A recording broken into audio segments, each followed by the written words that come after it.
Son las 6 de la mañana en punto. Bienvenidos, buenos días. Seguimos acompañándolos en Mañanas Blue. Hoy miércoles santo, hoy es miércoles 16 de abril. Como siempre, con la información, con el análisis y con la opinión. Saludo a esta hora a quienes nos sintonizan a través de la aplicación Ditu de Caracol Televisión y también en nuestro canal de YouTube de Blue Radio. Amanecemos con el anuncio del presidente Gustavo Petro en el sentido de que va a declarar la emergencia económica y sanitaria en todo el país por el brote de fiebre amarilla, que ya deja 70 contagiados y 33 muertos este año en toda Colombia. El presidente Petro tiene la tesis de que por los viajes de Semana Santa, los mosquitos que transmiten la enfermedad y están en tierra caliente podrían colarse, meterse en los carros y en los buses y trasladarse a otras regiones del país, aumentando el contagio. Eso no es cierto en ciudades y municipios que están a una altura superior a los 2.000 metros sobre el nivel del mar. Es una tesis difícil de explicarla del presidente y ha sido desmentida por los expertos. Además, ya existe una declaratoria de emergencia sanitaria emitida por el Ministerio de Salud hace 8 días, pero solo en las regiones de alto riesgo por la proliferación de la fiebre amarilla. La idea del presidente Petro es que esta declaratoria de emergencia sanitaria se extienda a toda Colombia y después se va a declarar la emergencia económica, dice él, para girarle dinero rápido a los hospitales públicos para que se pueda acelerar la vacunación contra la fiebre amarilla y atender a los pacientes contagiados. No es la primera vez que el presidente Gustavo Petro anuncia una declaratoria de emergencia económica. La última vez que había hablado de esto lo había hecho hace 3 meses por la crisis de seguridad y de orden público en el Catatumbo, pero finalmente solo decretó la conmoción interior.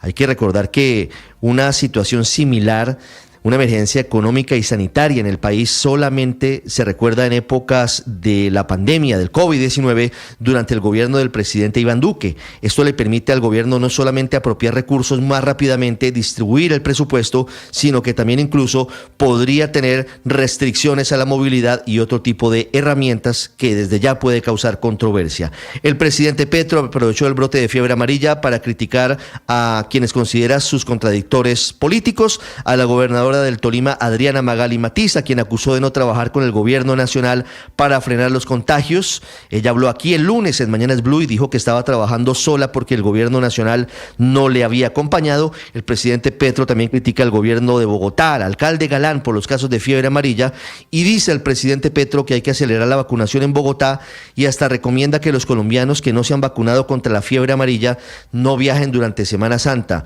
al Tolima, al Huila, al Eje Cafetero y a la Amazonia, que son las zonas de presencia del mosquito, con consecuencias que también puede tener esto en materia negativa frente al turismo que espera recuperarse durante la Semana Santa. Al presidente Petro le responden los epidemiólogos y los expertos explicándole que en Bogotá no puede haber transmisión vectorial de la fiebre amarilla, es decir, Bogotá, presidente, no es una zona endémica y que la vacunación debe acelerarse en zonas endémicas donde está el mosquito para controlar este brote, es decir, no existe la posibilidad científica de que el mosquito Aedes aegypti llegue a Bogotá desde Melgar en bus, como dice el presidente, y empiece a picar a la gente y se propague de mosquito en mosquito. El presidente Petro por ahora hace el anuncio de las emergencias sanitarias y económicas en Twitter, pero faltan los decretos que lo formalicen.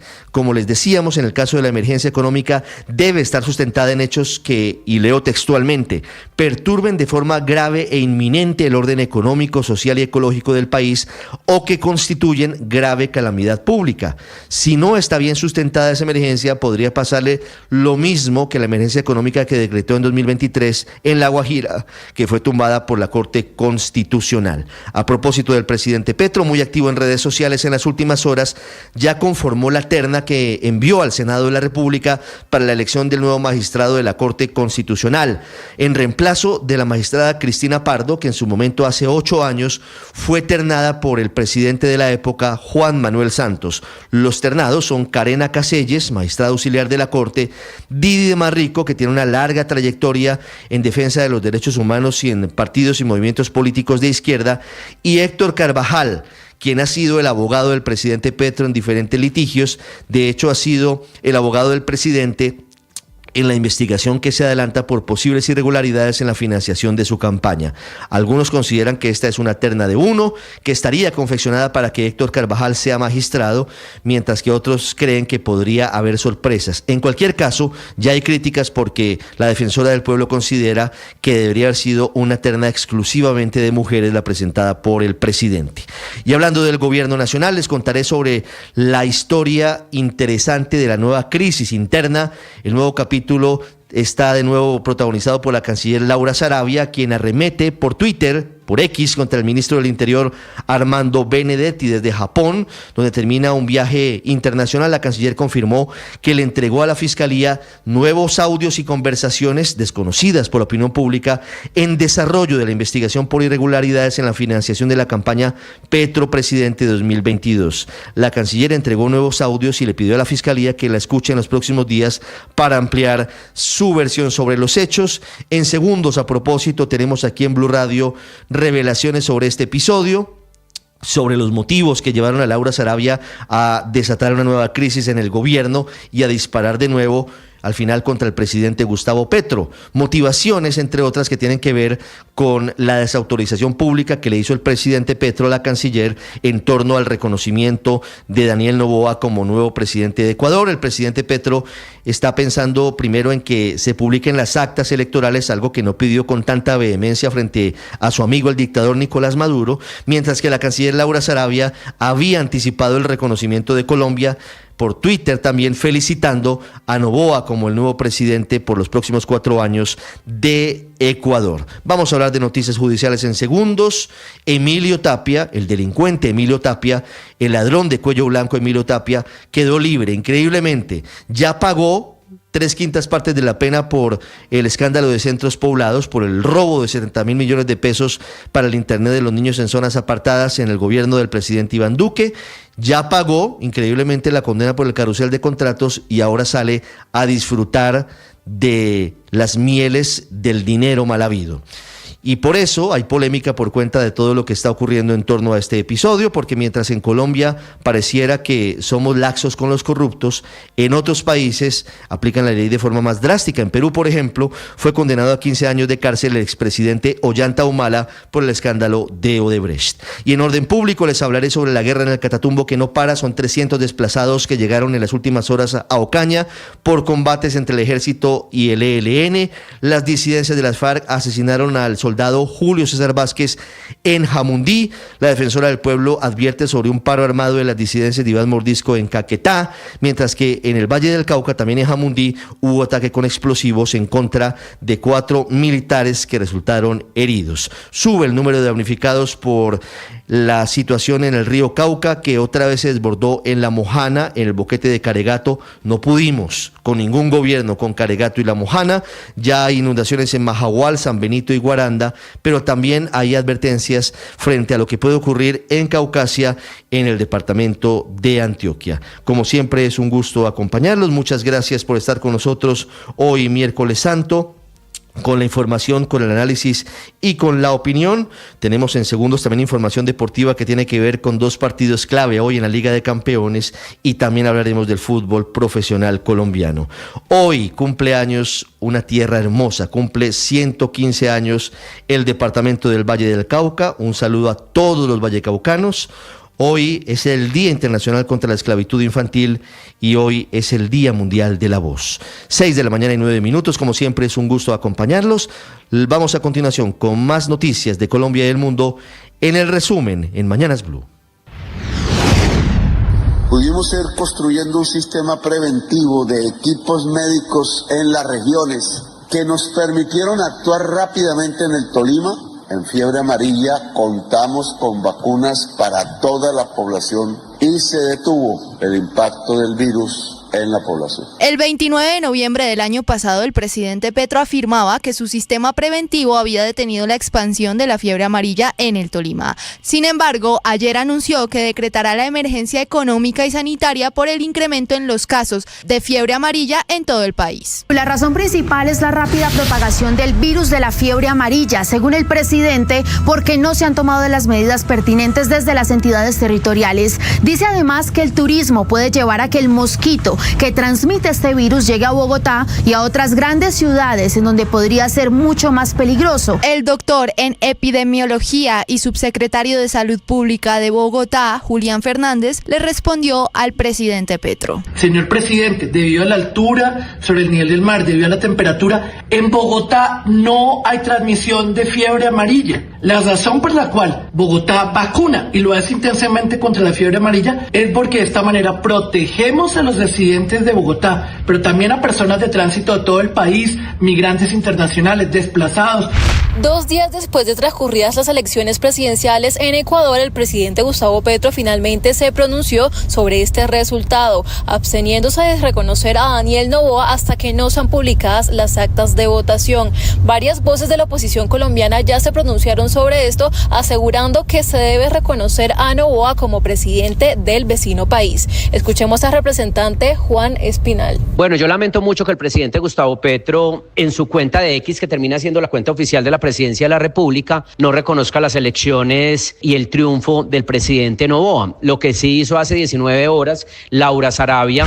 El distanciamiento entre la canciller Laura Sarabia y el ministro del Interior Armando Benedetti saltó otra vez a la opinión pública con este mensaje en X que publicó la ministra de Relaciones Exteriores desde Japón. En mi última declaración a la Fiscalía entregué audios y conversaciones con Armando Benedetti, incluso audios que no han sido conocidos por la opinión pública. Le he pedido a la Fiscalía escucharme en los próximos días para ampliar la investigación. Aunque la diligencia a la Fiscalía se dio el 28 de febrero, Laura Sarabia guardó silencio hasta ahora, pero no dio más detalles. Aunque Emilio Tapia todavía tiene pendiente con la justicia el cumplimiento de varios meses de su condena por el caso de Centros Poblados, ayer salió hacia las 5:50 de la tarde libre desde la penitenciaría El Bosque de Barranquilla rumbo a su casa ubicada en esta misma ciudad. La información fue confirmada a Blue Radio y se da luego de la medida que resolvió a favor de Tapias, la jueza primera de ejecución de penas y medidas de esta ciudad, tras darle libertad condicional por haber cumplido 48 de los 76 meses de condena por este caso. A través de un comunicado, la Tercera Brigada del Ejército Nacional confirmó la muerte de un soldado profesional que había sido secuestrado por hombres de las disidencias de las FARC, Jaime Martínez, el pasado 7 de abril en zona rural del municipio de Santander de Quilichao, en el norte del Cauca. Frente a esto se refirió el brigadier general Juan Oduber Rendón, comandante de la Tercera Brigada del Ejército Nacional. El Ejército Nacional condena categóricamente este acto atroz que constituye una grave violación a los derechos humanos. La Defensoría del Pueblo denunció que las disidencias al mando de alias Iván Mordisco ordenaron un paro armado en los ríos Caguán y Caquetá, obligando a que habitantes de municipios como Solano, Puerto Rico, La Montañita y Cartagena del Chairá no puedan salir de sus casas. Esto ocurre en la misma zona donde la fuerza pública viene adelantando varios operativos contra alias Iván Mordisco y donde delinquen otras disidencias como las de Calarcá y el Ejército Bolivariano. Mírenlo cómo está, hicimos tambo con tucos de 60 centímetros y ya se abollaron. Las aguas del río Cauca siguen adentrándose con más fuerza por el boquete de Caregato hacia los predios de La Mojana, al punto que en cuestión de 4 días, más de 1.000 familias de municipios como Guaranda, Majagual y Ayapel han quedado sumergidas en una crisis humanitaria. Así lo indicó el abogado Manuel Navarro, quien asumió la defensa de las comunidades afectadas en La Mojana. Estas familias se suman a las familias ya damnificadas que vienen desde el 27 de agosto del año 2021. Son familias que lastimosamente el Estado ha dejado abandonadas. En medio de la compleja relación entre Estados Unidos y Colombia por cuenta de los aranceles impuestos por el gobierno Trump, se produjo una dura advertencia del representante comercial a la ministra encargada de Comercio. Básicamente es una protesta por parte de la administración Trump frente a nuevas regulaciones de Colombia que afectarían la importación de vehículos desde Estados Unidos. Dice la carta, si Colombia no corrige esta situación, podría resultar en el cese total de las importaciones de automóviles desde Estados Unidos a partir del 2 de mayo. Ante esto se pronunció la presidenta de la Cámara de Comercio Colombo-Americana, María Claudia Lacutir. Al establecerse esta limitación y a generar una certificación donde es difícil de cumplimiento por parte de las empresas estadounidenses para importar sus productos a Colombia, lo que va a generar es una falta de repuestos en el mercado nacional porque no va a haber la posibilidad de poderlos importar. En el fútbol colombiano se jugará un gran clásico a partir de las 8:30 de la noche con transmisión del equipo de Blue Radio. América de Cali recibirá a Millonarios en la fecha 14 del fútbol colombiano. Esto dijo en la previa del partido Johan Garcés, jugador del América de Cali. Estos rivales son los llamados a vencer. Nosotros tenemos una obligación por la historia del club y lo que quiere el hincha. El que gane asumiría el liderato del fútbol profesional colombiano. Hoy se terminarán de definir los clasificados a las semifinales de la UEFA Champions League. El Barcelona eliminó a Borussia Dortmund con un marcador global de 5-3. El cuadro español vuelve a una semifinal de ese torneo después de 6 años. Por su parte, el partido entre Paris Saint-Germain y Aston Villa comenzó con un pequeño error. La imagen de los protagonistas. La canción de Europa League. Qué extraño. Sonó el himno de la Europa League en vez del de la Champions League en la salida de los equipos. Finalizó con un global de 5-4 a favor del conjunto francés. Estás escuchando Blue Radio.